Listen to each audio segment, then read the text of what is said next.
my name is Usman Javed. Today is our lecture number 1 of chapter number 5. In our lecture, we will start the chapter number 5.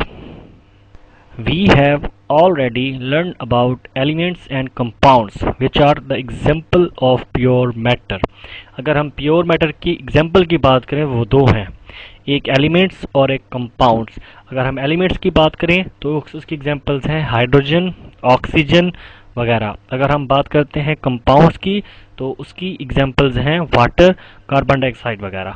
ठीक है, तो इसमें यही लिखा हुआ है, the substance such as hydrogen, oxygen are the elements while the water and carbon dioxide वगैरह are the compounds।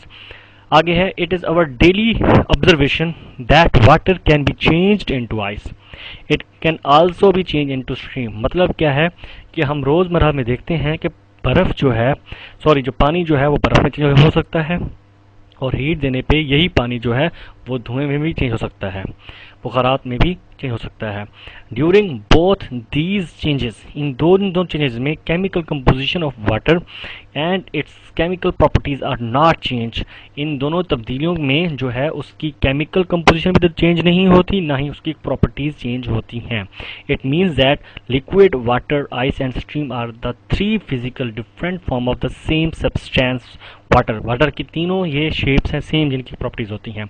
On the other hand when we pass electricity through the acidified water it changes into hydrogen and oxygen, which are entirely different substance and different chemical composition and chemical properties।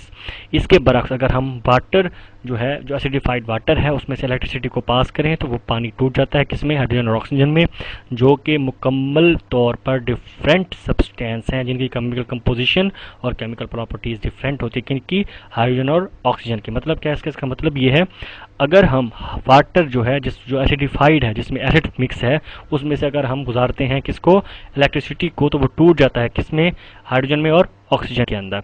Such a change in a substance during which entirely new substance with different chemical composition and properties are formed is called chemical change। मतलब एक ऐसी तब्दीली जिसमें कोई नई चीज़ बन जाए जिसकी प्रॉपर्टीज़ जो है वो रिएक्टेंट से बिल्कुल मुख्तलिफ हों, तो उसे हम कहते हैं केमिकल चेंज।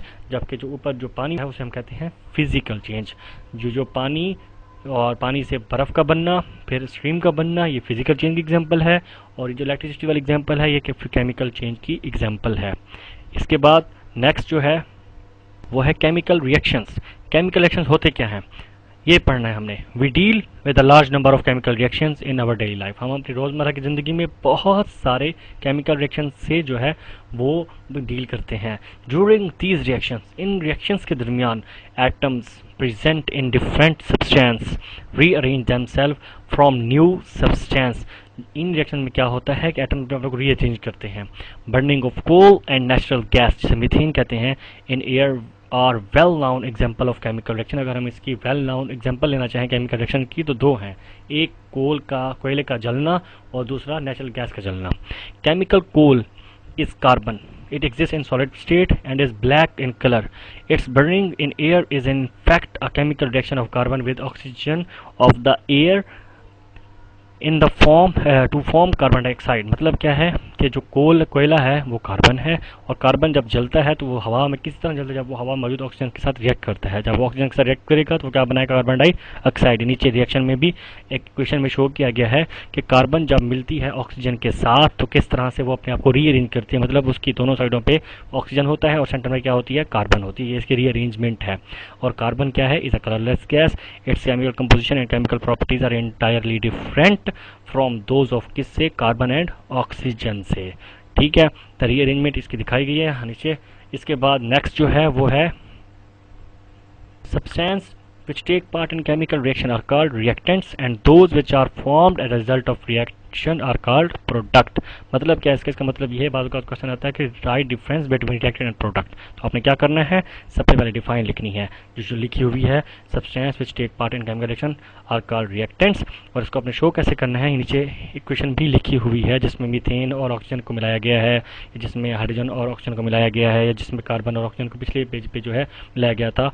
ये कोई भी एक इक्वेशन उठा के आपने रिएक्टेंट्स और प्रोडक्ट को शो कर देना है, और उनकी डेफिनेशन ऊपर जो लिखी हुई है ये लिखनी है। ठीक है, इसके बाद when methane burns in air, ये आगे नेक्स्ट एग्जांपल है। पहले हमने एग्जांपल किसकी पढ़ी थी, कार्बन और ऑक्सीजन की, कोल और ऑक्सीजन की। अब हम पढ़ने लगे हैं मीथेन और ऑक्सीजन की, जो कि एयर में होती है।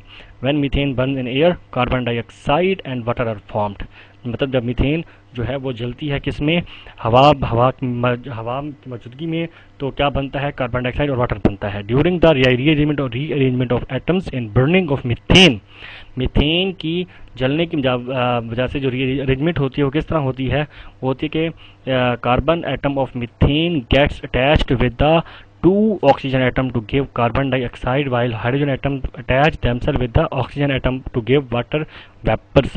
मतलब क्या, इसकी अरेंजमेंट हमने देखी है, बिल्कुल क्वेश्चन में शो हुई पड़ी है कि CH4 कार्बन एक है और हाइड्रोजन 4 है, तो चारों तरफ कार्बन के हाइड्रोजन है, उसके बाद ऑक्सीजन कितनी है, 2 मॉलिक्यूल्स हैं, तो दो ऑक्सीजन शो हुए पड़े हैं, बर्निंग हुई मतलब जली, तो फिर क्या बना कि कार्बन डाइऑक्साइड बनी, तो सेंटर में कार्बन और साइड पे क्या है ऑक्सीजन, प्लस क्या बना वाटर के 2 मॉलिक्यूल हैं, सेंटर में ऑक्सीजन है और साइड में दो हाइड्रोजन्स हैं।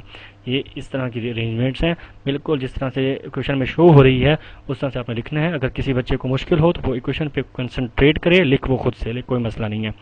आगे, the rearrangement of atom during the chemical reaction of hydrogen with oxygen to form liquid water, मतलब पानी किस तरह बनता है। अगर हम पानी को बनने हुए देखें तो किस तरह बनता है, तो इसके लिए 2 मॉलिक्यूल हमें हाइड्रोजन के चाहिए होते हैं और एक ऑक्सीजन का चाहिए होता है, और इसकी रीअरेंजमेंट बिल्कुल इक्वेशन में शो हो ही पड़ी है। आपने सबसे ज़्यादा कंसंट्रेशन किस पे करनी है, इक्वेशन पे करनी है। इक्वेशन को आपने गौर से पढ़ने की कोशिश करना है, इंशाल्लाह आपको ये कोई भी मुश्किल नहीं होगी। बहुत ही आसान सा ये टॉपिक है, रिएक्टेंट प्रोडक्ट रिएक्शन वगैरह कोई इतना मुश्किल नहीं है, फिजिकल केमिकल चेंज वगैरह। उम्मीद है कि आपको समझ में आया होगा।